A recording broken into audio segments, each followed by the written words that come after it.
ए ए थांब थांब थांब ए टेबल सीट.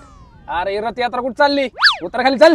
अहो जाऊ द्या ना साहेब. काय जाऊन द्या? अहो इथंच तर चाललोय साहेब. खाली उतर म्हणलेलं कळत नाही. उतर चल. उतर की खाली.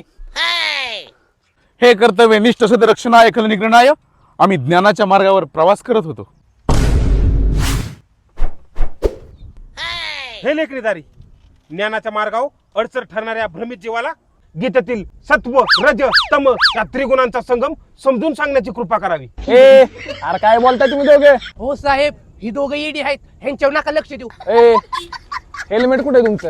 आमच्या डोक्यावर शंखचक्राचे कवच आहे, मग हे शिरस्थान कशाला?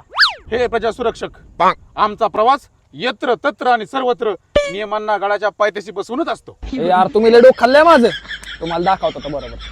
हे लेखनीदारी या गहन परिस्थितीमधून आपण मार्ग काढावा, नाहीतर हा सुरक्षा रक्षक आपल्याला दंडित करण्यासाठी घेऊन जाईल.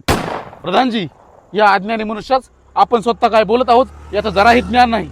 हे लेखनीदारी ह्या बुद्धिहीन मनुष्यात समजवणे महाकठीण कर्म आहे. अर्र, ही तर मार खायची लक्ष नाही. अयो मी बुद्धिहीन होय.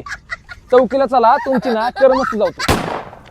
हे अतुल नामक मित्र आपले अश्व पाठीमागून घेऊन ये. विधीचं चक्र फिरलं आहे, आता पलायन करणं देखील अशक्य आहे. कारावास अटळच दिसतो,